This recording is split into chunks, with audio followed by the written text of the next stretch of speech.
Welcome to Reading Under the Covers, a romance novel podcast where we chat, fangirl, and maybe even swoon over our latest reads. I'm Francesca from Under the Covers book blog, and today we have a fun holiday romance episode for you guys. I am joined by Kelly Reynolds. She is an author and romance podcaster as well from Boobies and Newbies. And if you guys have joined us for our Novel Nights live show over on YouTube or Facebook, then you probably have seen her coming to chat with us for some of our Bookish Tea episodes. If you haven't watched that, I will leave a link to our Novel Nights playlist in the show notes down below. Today, Kelly is joining us here to talk about spicy holiday romance novellas, because sometimes those are just the perfect hit for giving you festive vibes to step away from the craziness of the holiday season. So let's give Kelly a warm welcome here at Reading Under the Covers, and let's chat spicy holiday novellas.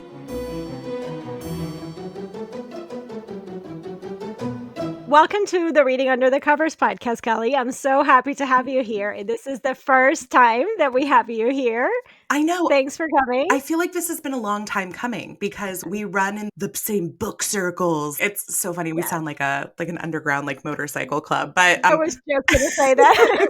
But it's true. And so I feel like it's been a while since I recorded a podcast and you've been asking me to do a podcast, and we finally found the time, and then you'll be on mine later next month. So it's perfect. I can't wait. Let's see what you're going to make me read. I know. I'll send it to you today, and then you can get really excited because let me tell you, okay. I get so excited. I know that this is probably not even what we're here to talk about, but I get so excited for the months, I'll say the months of November and December, because I look forward to recording my annual holiday special, the 12 Days of Boobsmas. Every year, for the very fact that I love being able to say the word boobsmas a ton. But I also, I love holiday romance. And so I feel like every year there's more and more coming out. And so there's tons of choices. And I try to pick ones that are new to me, that maybe have come out since the last year. So they're usually new-ish releases. Mm-hmm. And oh God, there's so much to choose from. I mean, we've got everything from the Hallmark-ish small town romance to I have a snowman come to life romance this year, which actually worked out well. I just watched the movie. Hot Frosty, right? It was actually so fun. Yeah, that's what I heard. I haven't watched it yet. I'm doing a little watch party with people next week, so I've been waiting. But yeah, I picked this book before that. I found out about the movie. I was like, wow, this is the year of sentient snowman romance. It really is. It has been the year of sentient everything. Oh my God. I love it though. Yeah. Oh, I'm here for it. By the way, speaking of sentient creatures, I guess we'll call them, but Vera Valentine, who to me is the queen of writing the sentient whatever romance. She's the one that wrote Unhinged. It's about a door. She also has this great one that's about Thanksgiving leftovers coming to life and railing this girl in the kitchen. But on her website, I found the Holy Grail, which is a complete, maybe not complete, it looks complete to me, a complete list of sentient erotica romances. And when I tell you there is everything on that list, the highlight to me was, oh gosh, I'm blanking now because it's the morning, Stanley Cups romance. Oh my God. Yeah. So this is going to be a rabbit hole I need to read. Exactly. I'll share this too. I told myself, I was I'm putting this in my next newsletter. I'm making sure everybody knows about this because it's just, I've decided that I'm entering my feral unhinged girl era. And so I just want everything to be off the walls insane. I fully support that. Yeah, I don't think I'm alone. So I'm in good company. Not at all. Between that and complete villain era, that's going to be the mood for right now. Oh, yeah. I mean, they go hand in hand. I'm predicting a lot of, in the upcoming year, let's say in 2025, 2026, I'm expecting a lot of feral female characters burning shit down and just like it's gonna be the new Hunger Games. I feel like, but Yes. like sexier. Like so, I for one, I'm very excited for it. Me Mhm, too, mhm. totally. But since this is the first time that you're here, I wanted to make sure that our listeners get to know you a little bit better because you do have a podcast, I but too. you are also an author. I So am. tell us a little bit about all of the I things. know. I kind of dove right into like sentient I love it. door romance, didn't I? Well, my name is Kelly Reynolds, and that is actually my name. Like I made the mistake of hosting a podcast for, 6-ish years before starting to publish my own books. And by that point, people just kind of like knew me by my name. So using a pen name just felt like not worthwhile at that point. So yeah, I launched my podcast, Boobies and Newbies, back in like 2018, I think at this point. It was before the pandemic boom of podcasting, but I've kind of, scaled back a little bit because now I am focusing on writing like you said.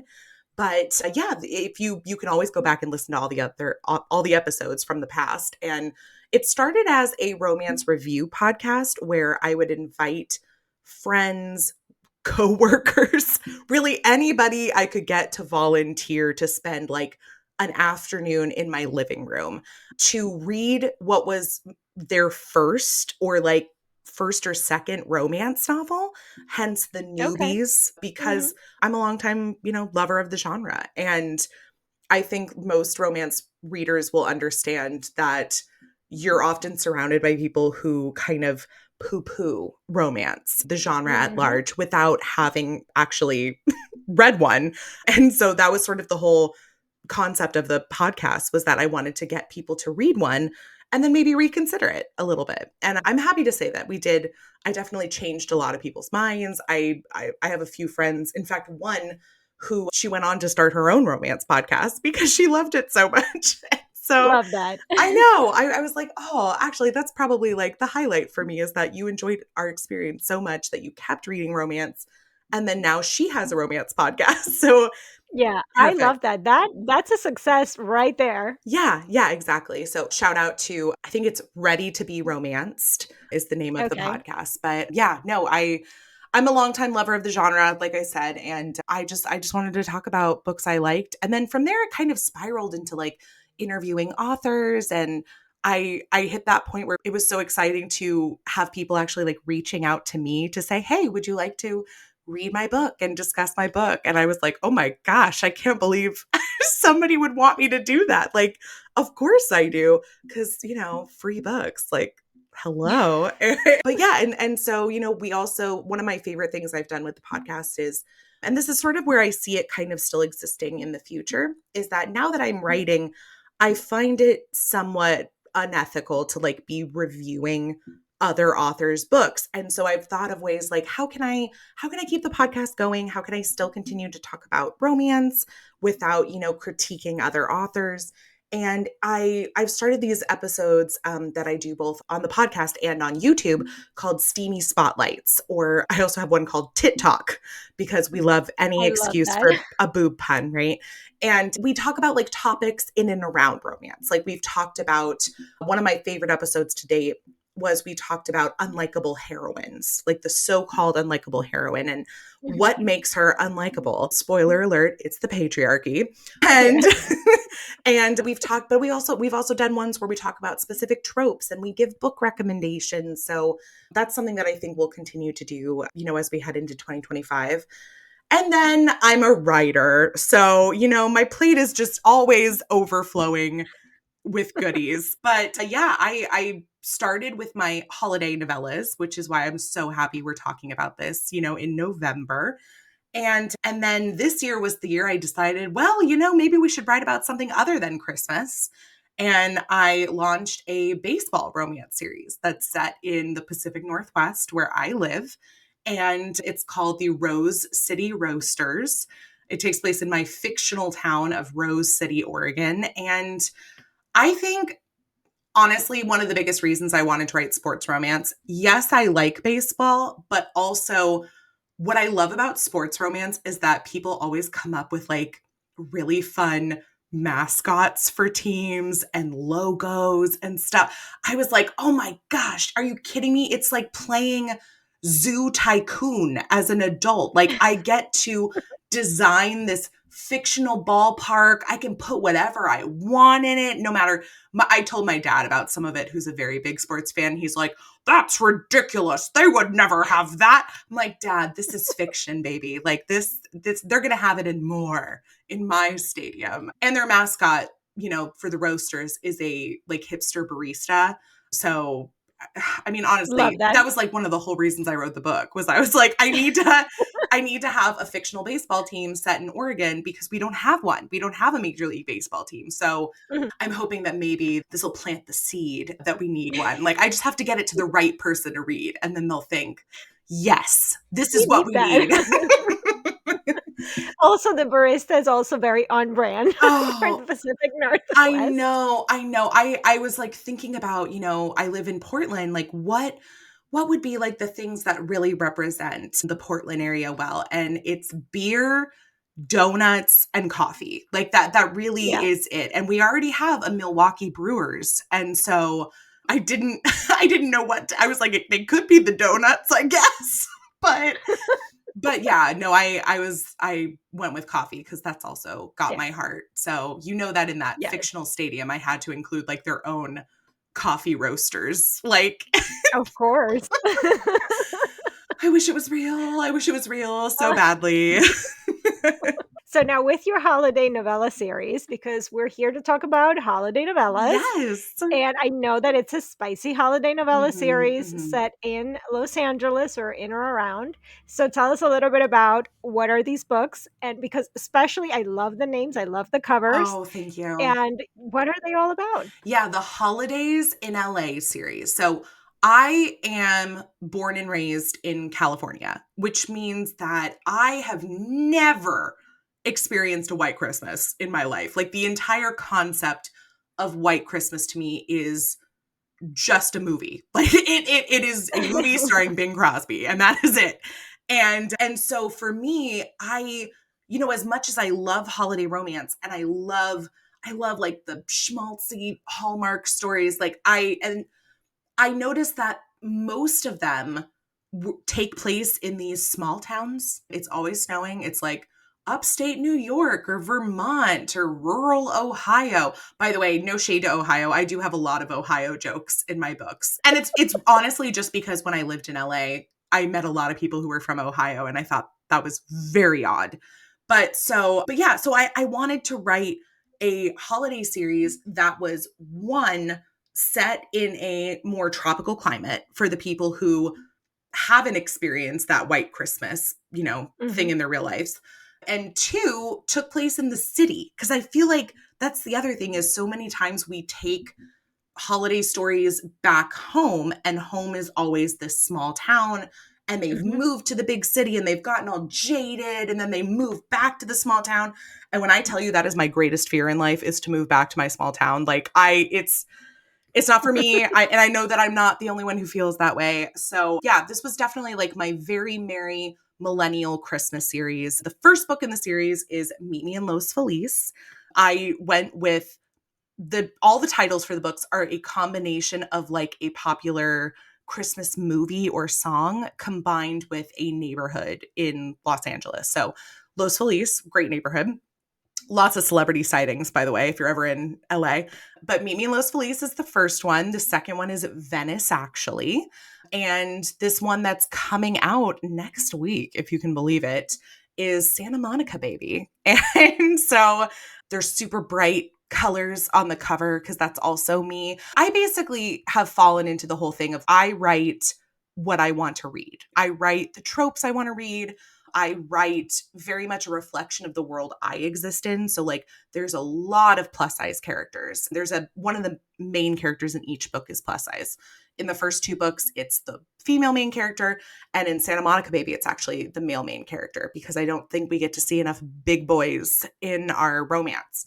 And I write a lot of diversity, a lot of queer inclusion, a lot of BIPOC characters. But yeah, that's very important to me just because it's It's very much a reflection of like the world I exist in and my friendship circles. And I want everybody to see themselves represented in romance. And so I'm really happy that the folks who have read my books, it's so weird. I don't even like saying our fans, like that just, it feels weird to me, but that's one of the things that they really love, that they come back for more. And so that's always the goal, is that, you know, you're not going to be for everyone. Like not everybody is going to like your stuff, which is a hard pill to swallow when you like first set out to do whatever creative venture you're doing. But once you can get over that hump, you're also going to be somebody's favorite. That's the thing that I tell like I teach at a university.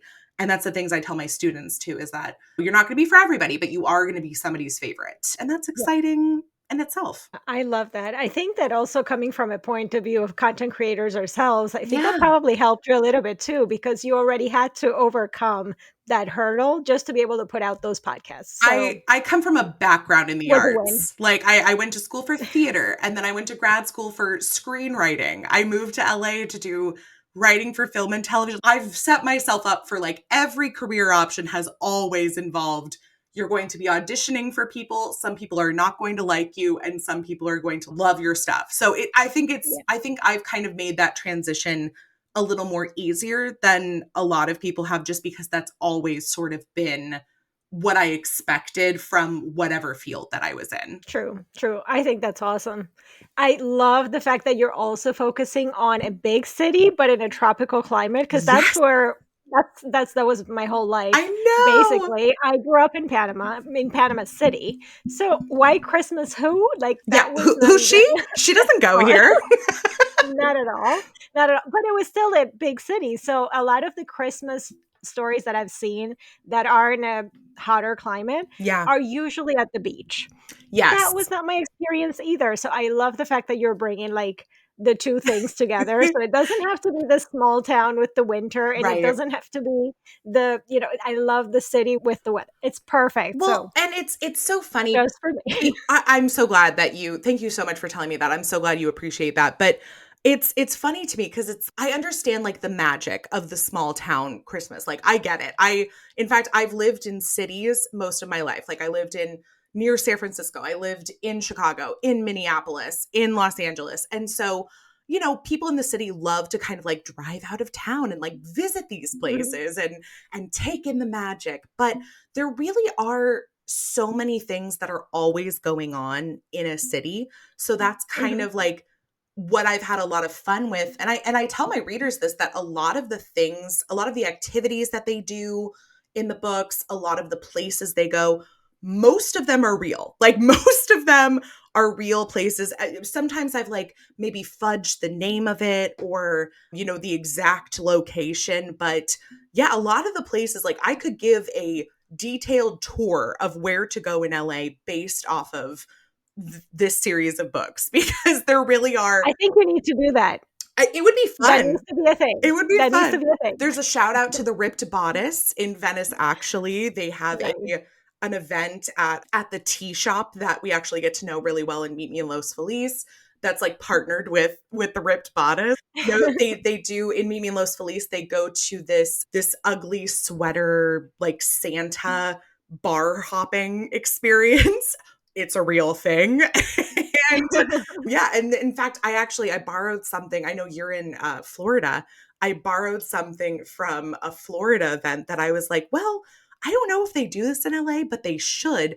And it's a like surfing Santa competition. And so you get to see Oh, nice. during Santa Monica Baby. And so, yeah, I try to like utilize the different neighborhoods. And obviously, I know that this is only 3 short novellas. And so there's only so much ground you can actually like cover. Mhm, But yeah, I've been told by people who know Los Angeles well that they really enjoy that because for them it's like the insider experience of, oh my mhm. gosh, I know where that place is, or oh, Yeah, how funny, this takes place in Los Feliz, like what? And yeah, but I've also been told by people who have no affiliation with Los Angeles whatsoever that it's still enjoyable if you don't know the locations. yeah. Actually, you know what popped in my head? If you ever do want to write a Halloween story, I you would need love to add to. in there. There is a little bit south for me in Florida. They do kind of like riding horses like in the ocean, but dressed as witches Oh my kind of thing. And that totally needs to be in a Halloween book. Oh, And I love that. We have that in Portland, except for us, it's that the witches I love that every city has, like, this witchy water thing. So here, it's that they paddleboard down the river. I've seen that. But that's I oh my god. In fact, I think they didn't do it this year for some reason, and people were like, "Oh, no." But I actually my last baseball book that came out a couple of months ago, Pitches Be Crazy, because if it's not clear, I love a pun wherever I can get one in. That one does take place like in the fall. And that was sort of one of the things I wanted to do with that one was, oh, I just want to include cute fall shit. Like that's what I Yes. want. And so I have them having like a little small town festival. And one of the things I put in, I had a lot of readers ask, is this a real thing? And I was like, you bet it is. And we do it in Oregon. And it's, what do they call it? It's gourd racing. So it's they carve out giant pumpkins. And I'm talking like giant because then people sit in them and race them across a river. So it's like you're paddling your pumpkin to like get to the other side. And when I tell you it's the That's funniest hysterical. thing. Yeah, if you just look it up, you look up like I want to say it's something with gourds. Like they say like the gourd race or the great pumpkin float or something. I don't know. There's always a name, right? And but yeah, we do that. We do that here in Oregon. So there's a Love lot that. of weird stuff in Oregon, which is why I love it so much. Love that.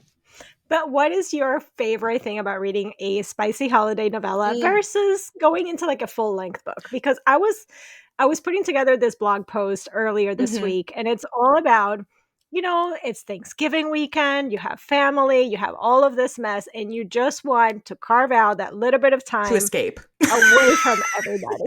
Hide in the bathtub.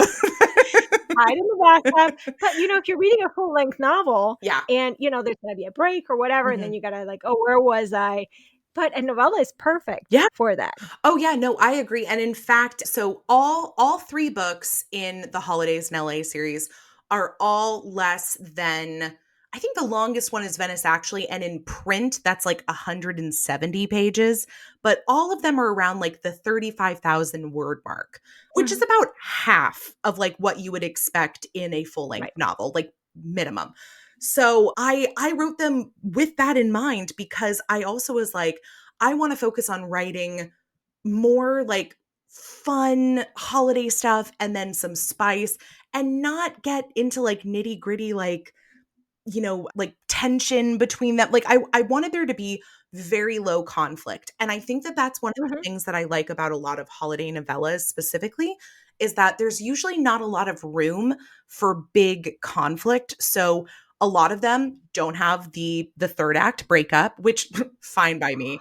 Yeah, A lot of we don't miss it. no, no, and a lot of them, it's maybe not it maybe doesn't end with, like, them being in love or getting married or whatever. It's just like a week-long experience between the 2 of them. So, I think there's something nice plot-wise about being able to, like, kind of digest something very easy during the holidays when there's, like, so much going on outside the Yeah, book that just, like, even if you have the simplest holiday experience, there's still added stress to it, like, no matter yeah. what. Like, people are traveling, people are talking to their relatives, people are not talking to their relatives, Yeah. whatever it might be. And so, yeah, that was definitely one of the things on my mind. Like, I told people when Meet Me in Los Feliz came out, I said, "This is like a high heat, lots of, holiday bar hopping fun with barely any plot." Like, I just was like, I want it to be high on the holidays, high on the heat, low on everything else. And I'll be damned, it's my best-selling book. Like, so and then Venice It's actually all about the vibes. right, it really is. I was like, all vibes, no plot. And then Yeah. Venice actually was like a little more plot, but there's no third act breakup. When they're together, they're together. And that's kind of the vibes that Santa Monica Baby has, as well, as that it takes a while for them to get together. But when they are, then they just, bang around the clock. Yeah, and it's so funny. It's, it's almost like, I don't know if anybody else feels like this, but I feel like when like they have a release in the book, there's like kind of like this emotional release for you as the reader. Like that's at least for me. I'll be like, oh great, they finally did it. Like I feel better now. But yeah, no, and for me, I'm a high spice person. Like I love reading spice. I love writing spice. I actually usually save writing the sex scenes for last. I Oh, don't know. nice. Yeah. That's interesting. Yeah, I don't know why, but I think sometimes it's like I want to get through all of the other stuff and then I can go back and that's like my reward. But yeah, that's what I like to read. Not to say that I don't enjoy a holiday romance that was closed door, or like I don't even consider mine to be like the spiciest of spice. Like I think usually I get sort of like a 3 or 4 chili pepper rating from people, whatever that means. But I've also It is got so subjective. yeah, I've also gotten 5s. I've also gotten 1 chili pepper. So I mean, it just depends on what you're reading, I guess. I know. That's like one thing that I always find so difficult to Yes, really trust anyone. It I it has nothing to know. do with the person. It's just like, how am I supposed to know what's your level, you know? It's so true. I mean, it's the same reason I'm not a big fan of the star rating system that, we just kind of have like fallen Yeah. into, because it's so subjective. It's so different. Yes. What's a 3-star rating for you is going to be like different for me. And some people see like 3 stars as negative. I'm like, Right. I don't see I don't think it's that at negative. all. Also, it's like, what is a 3-star for me today versus last week? Right. Because I am not consistent. Right, like, "Ooh, I'm feeling a little spicier today. You're gonna get a 2-star." So, yeah, no, I don't know. I've actually done a lot of talks about that, about how being on the reader side first before writing. I feel like there's some things that I understand a little bit better with, like, ratings and reviews from other readers. Like, I'm happy. I have no issue with, like, people writing me a bad review. Like, I'm like, if you didn't like it, you didn't like it. Like that's fine, and or if they say like, "Oh, I didn't like this." I'm like, "Oh, well, if you don't like that, you're not going to like the book." Like, it's fine. Like but yeah, I'm a big advocate for readers being able to like review the way they want, and authors keeping their noses out of that business, because it's Well, and also the readers should keep their space separate, not go yes. into the author's space Oh, to, yeah. like, volunteer that Which you think would information. go without saying. Like, it's Yeah. but Well it very much well. you're right. It's like, as much as it is important for, like, the author to, like, respect whatever, reviews are being given to them, I think it is, on the reader as well Yes, not absolutely. email the author their bad review. Like, that's it just I don't know. Like I said, this You should would think that's go common sense, but, without saying. Yeah, yeah. exactly. But yeah, no, I'm I'm just excited. giving you some constructive criticism, which I thought you needed. Oh, great. Thanks, Sandy. Sorry, Sandy, I didn't mean you. But yeah, no, I'm excited for this time of year. Like I said, it's not just for, the 12 Days of Boobsmas, but this is my 3rd year in a row releasing a holiday novella in this series. This is like, as far as I can tell, going to be the last one. So it's also like kind of weird that this is like the first series of mine, because like I write slow, that I'm closing out. Like, Mhm. but I did, just so people know, I did set up kind of like my next series like at the end of this one. Like there is going to be sort of like a spin-off that connects to a couple of the characters from Santa Monica Baby. So we're not leaving Southern California yet. There's going to be more. There's going to be more.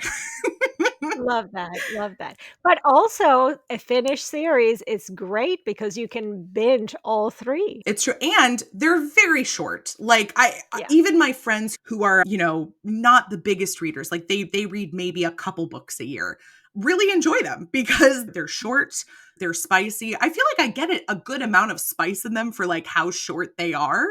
For, Santa Monica Baby. Let's see. Let me give you some little snippets. We've got finger banging on a Ferris wheel. We've Love got that. some, how do we put this? Self gratification. We've got some self gratification in front of somebody else. So, and then obviously like I was like, well, if I'm gonna write a big boy and he dresses like Santa because he's adorable, obviously they have to bang while he's dressed like Santa. Like, duh. Like, Of I mean, course. it would be Of a course. crime if I didn't do that. So yeah, that's the very end of the book because I've told people, I'm like, I Nice. promise that this is going to happen, but also you have to read the whole book to get to it. So yeah, I'm excited. I'm at that stage in the finalizing the book process where you're looking at it and you're like, do I like this anymore? Like, do I like this book? And then you go back and you read some of the stuff that you wrote weeks and weeks ago from like the first few chapters. And I'm like giggling to myself, like, oh, that's actually pretty cute. Good job, me. This week has been a mixed bag of emotions. And chaos, I imagine, because you gotta get super ready for pushing that button. I know, I know. In fact, I'm sending it off to my ARC readers either today or tomorrow. So that's that. And then, at that point, it kind of is what it is because I definitely throw like a lot into my first draft. Like my first draft is more like a third draft because I Mhm. do so much like reworking it. I don't like showing things to people until I'm like satisfied with it, which Yeah. is both a good and bad thing for for myself. But yeah, so I'm kind of, gonna step away and take my hands off over the weekend once it's with people, and I'll hit the publish button on Monday probably, and it'll be out next Friday. So I'm excited because I was really looking forward to writing a plus size man because, like I said, there's not enough, and I feel like too often even when it's marketed as a plus size man, the way he's described just feels like he's like tall or like he has big Mhm. shoulders. And I'm like, no, if this guy plays Santa, he has a belly. Like we are going to Yeah. emphasize the fact that he has a belly. So yeah, I definitely have like a couple of people that I like have kind of looked at as like my sources of inspiration for him. Jack Mhm. Black being one of them. Duh. But yeah, no, I was like, I want him to be a big boy and I want her to think he's sexy exactly how he is because that's how I Mhm. write all of my plus size and mid size girlies is that Yeah. there's never anything about body insecurity. There's never anything about I wish I was this. The Mhm. men are obsessed with them exactly as they are and they also love their bodies. And Yeah. if you do want to read stories about plus size people who are coming to love their bodies, like there are stories like that. Like there are plenty of stories out there for Yeah. you to read, but it's not mine. Mine is Yeah. that they love themselves, they love the way they look, and they're going to own it. Yeah. I think that would also be really difficult to include in a novella Yeah. because that's gonna create a lot of emotional turmoil that obviously it's also gonna come in between in the Yes. relationship, and you don't have the page count No, for no, that. no, no, no, no. And my like in these holiday books, I don't have what I consider a breakup moment. I have like what I consider a I said something stupid and put my foot in my mouth, and the very next chapter we make up and then have sex moment. Yeah. So like because that's all there's room for. Yeah, I love that. I think it will be the perfect kind of books for going in the closet or the bathtub or closing yourself in the bathroom and Yes. just like getting some I've peace been and told that they're quiet. like the perfect length for like if you're taking a plane ride somewhere. So like if Mm, you've got like a couple-hour plane ride home for the holidays, yeah. or I think one of my favorites was when a reader sent me a picture of them reading one of the holiday books in their bathtub, like in a bubble bath. And they're like, I read the whole thing in the bath. Love So that. perfect evening as far as I'm concerned. Yeah, yeah, yeah. Also, a lot of people traveling, so it's Yes, perfect. You can binge through the whole series. that's right. Love that. So I also wanted to pick your brain for some of your favorite spicy holiday novellas and give us some other recommendations since I know that you probably read a lot of them too. Oh my gosh, I do. And I will say too, because we both have our good friend Laura from What to Read Next podcast and blog. She and I, the last few Christmases, have collaborated on specifically a list of spicy holiday romance recommendations. I don't know if we like kept it to novellas or if we did novels as well, but that would be another place to go when I inevitably forget the titles of whatever books that I'm trying to recommend. So I have a couple. So first of all, if you want to stick to plus size characters and you want it spicy and you want the short novellas, Kayla Gross has several of them. So let me bring them up so I'm actually like looking at titles. Okay. So the one last year I think was called Trick Shot. And there's like a tie-in to hockey, I think. But her new one, which I'm currently reading, is called Axes and O's. And so I'm very much enjoying that one. And she also writes a lot of polyamorous. It's usually like MMF or MFM. And so I'm loving that. In fact, the one that I'm really enjoying right now, Axes and O's, is because like there's a couple like already established, like a man and woman, and then they add in another man for like this like spicy weekend. And I love that. I feel like you don't get that dynamic a lot where like if you read Why Choose or Polyamory in romance, that there's already like an established couple. Like, and so I enjoy that when I come across that. Okay. So I have another one. It's not a novella per se, but it is on the shorter side, I would say, for a novel. Like I want to say it's only like about 200 pages. But it's called Claimed by the Alien Bodyguard, which doesn't sound Christmassy, but guess what? It is. And it's a Tiffany Roberts book. And Tiffany Roberts writes the best alien romance. So I'm putting it out there. I'm sorry to all of the Ruby Dixon fans. Not that there's no shade. I'm not throwing any shade at Ruby Dixon, but I adore Tiffany Roberts books because they feel like cozy romance vibes, but like, oh, but there's an alien, like, whatever. Like, and so if alien romance is like maybe a little foreign to readers, I think this series specifically that she has that has Claimed by the Alien Bodyguard is a great place to start because it takes place on Earth. So like there are aliens, but we're not like on their planet in their ship and stuff. So it's kind of like a nice little way to ease your way into alien romance before you go full on, Ruby Dixon. So it's very cute. He has a tail, and let's just We all love a tail. he uses it like in a variety of ways. So Tails, horns, we're all about that. oh, it's so true. It's so true. I'm trying to think too of like some more novellas specifically. I have a lot that are on my reading list for this year that I haven't read yet because we're doing them for the 12 Days of Boobsmith. So in fact, this year is the first year where I'm doing only novellas because it's a lot of reading for me. Oh, I do have one more, and this is like the one I recommend to everybody. Stocking Stuffers by Erin McClellan. And I love this series she has. And in fact, I want to say it's called like the Holiday siblings because I think their last name is Holiday. But it's so good. Yes, There's I think so. so much, there's a bunch of toy play, very much like haha, the toys in the Christmas sack or whatever. And I love this entire family that she writes. And she does like a whole series where there's one at Valentine's Day, there's one at New Year's, there's one at 4th of July. And they're so cute. They're very queer inclusive, which I love. But it's like the quintessential short and spicy holiday novella. Like it is spicy, it is short. There's a good amount of holiday stuff in it because they get snowed in. Classic, right? And except in, California and Panama City. but I do really enjoy that one. And I thought of one as we were talking that I'm looking up the title just to make sure I'm getting it right.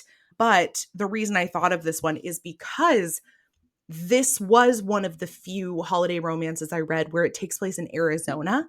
And so I think it's very similar to like the climate that I write in the Holidays in LA series, in that it is like a little chilly, but like they're still walking around in like jean jackets. Right. And so it's called Being Mary by Mika James, and it's a sapphic romance novella. And one of them is very Grinchy, and one of them is like obsessed with Christmas. And Mhm. oh, we love that, don't we? I mean, like, We do. We do. yeah, that's and you know what? It's a classic. Think about how many like Christmas movies and stories that we're so familiar with, like A Christmas Carol and How the Grinch Stole Christmas. Like there usually Mhm. is that character that's very anti-Christmas that by the end of it, Of course.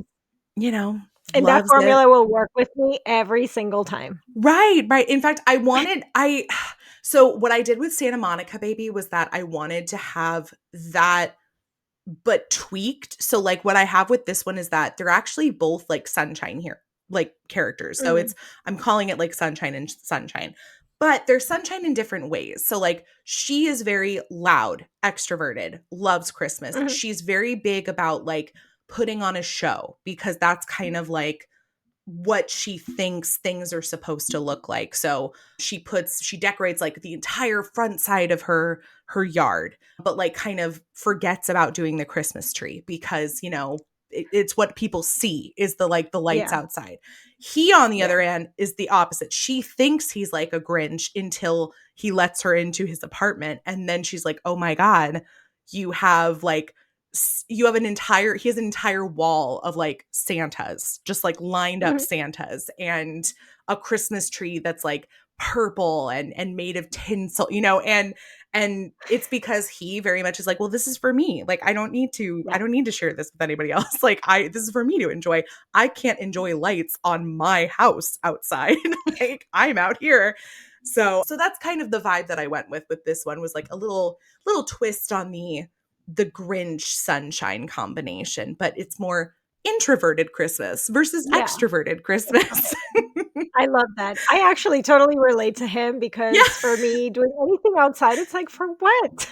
I know. I'm Like decorating for the neighbors. I exactly. wanna see it. That's an entire conversation that they have. And it definitely ties into like her overall story of like kind of, you know, trying to please everyone and, you know, Mhm. thinking she has to do something one way to like get this promotion at work. And, you know, really it's just like by having fun and like being yourself and not trying too hard that things end up working out for you. So Yeah, yeah, we could all use a I little agree. lightness this holiday season. And so I hope We that, you do. know, these books do that for people. And they're all in Kindle Unlimited. So if you have that, Always a plus. they're basically free.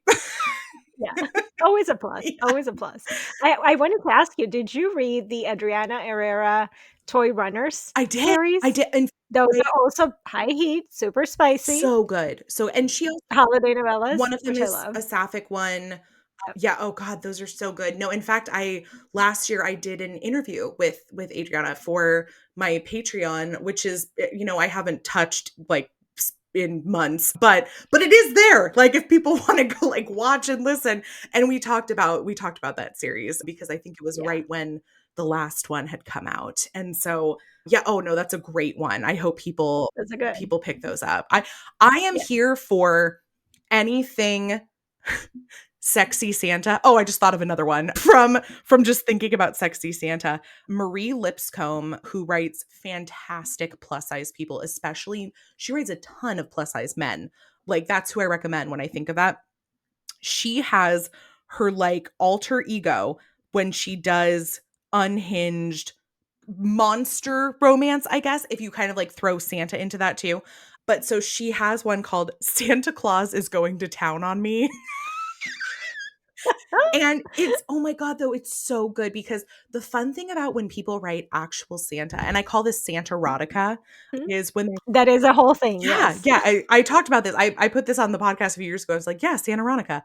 And but so when she writes Santa, you get to kind of like make the rules up. Like, and so some people, you know, stick with like he's a bigger guy. Some people like what she does is she makes him kind of like a shapeshifter almost, where it's like he can adjust like what his height is. He can adjust like to be, you know, a little more like built. Yeah, so I really liked the way she like played with that. There's a lot of like fun bondage stuff in that one with they definitely used like the sack of toys. Like I mean that's the thing with Santa's like it would be a crime not to mention like the bag of toys if you're writing Santa erotica. So that's a great one. But oh gosh. Yeah. I'm here for all of the Santa romance. One of my favorite people on Instagram, Amanda, her handle I think is Talk About Swoon.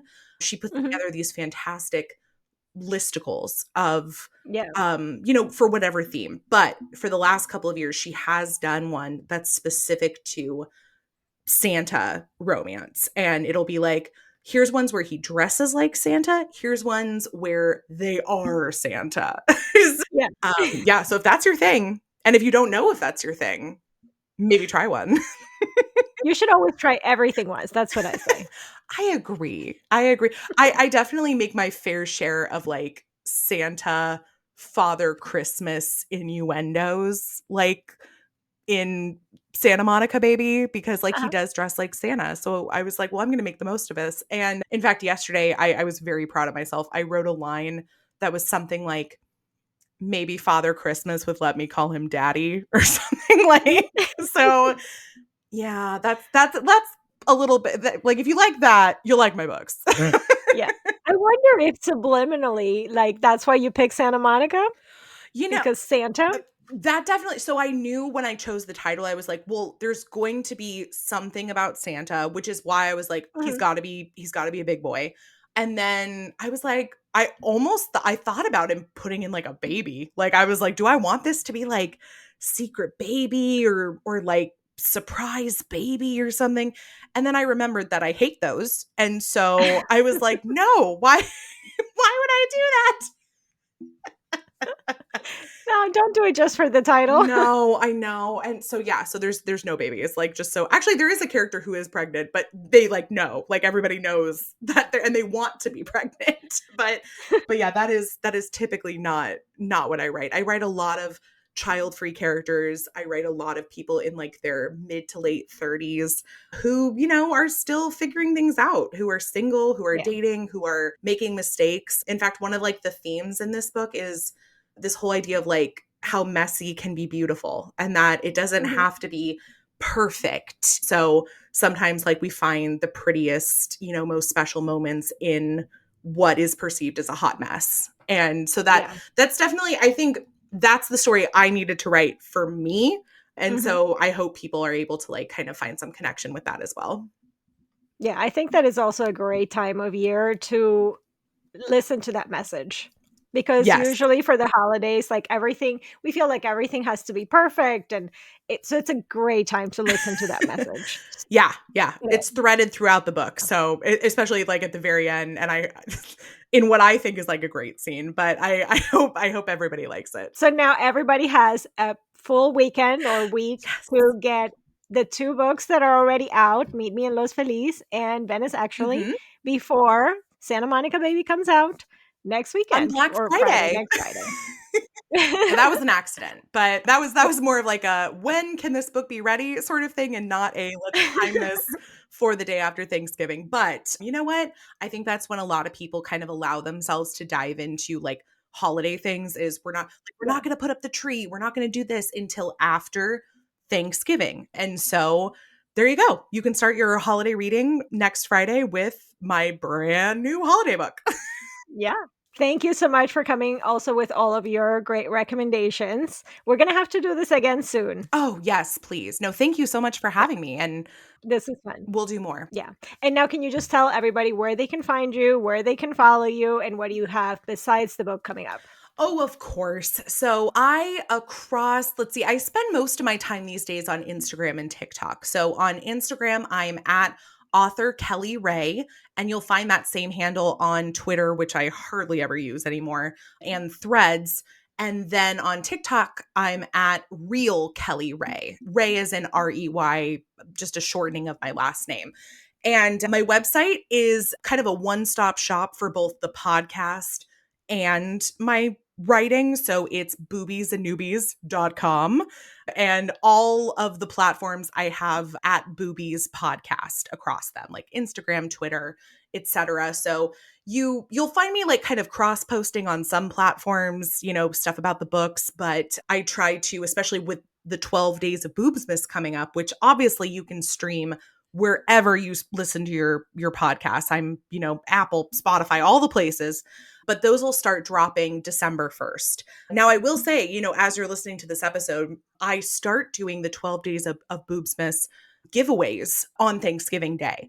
So if you head on over to follow me on Instagram, on Facebook, for those, I'll be posting opportunities where you could win a holiday romance. So we do 12 giveaways, 12 holiday romances to send out to people. And there's a nice variety this year of, ones that I've kind of collected throughout the year, or authors have been gracious enough to donate for whoever wins. So, and it's all very easy and free to enter to win. I usually play a little game and ask you which of your favorite Christmas songs this is, or I don't know. So yeah, so you can find me across the things, but it's at author Kelly Ray and at Boobies Podcast for most of them. Perfect. We can't wait. I can't wait to come and read something for Boobmas. You'll have to let me know what it is. I'm going to send it to you today, and then you can dive right in. Awesome.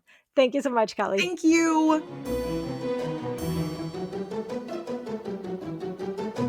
And that's all we have for you guys today. We had a great time chatting with author and romance podcaster Kelly Reynolds about all things holiday spicy novellas, including her series Holidays in LA, and also her recommendations for spicy holiday romance novellas that I hope that you guys also check out. I will put a link in the show notes down below where you can see all the details for the books that she talked about. You can read more about her books, and also I will leave a link in the show notes down below where you can check out even more spicy holiday novellas that we also recommend that you guys check out. So absolutely no excuse for you not to add a little bit of festive romance in your life this holiday season. If you want to know what other holiday romance books are coming out this year, I will leave linked in the show notes as well all of the blog posts that we have for those. There's a ton of books that are coming out that are holiday themed. And if you're a member of our Substack community, you can head on over there and download our 2024 holiday reading guide, which has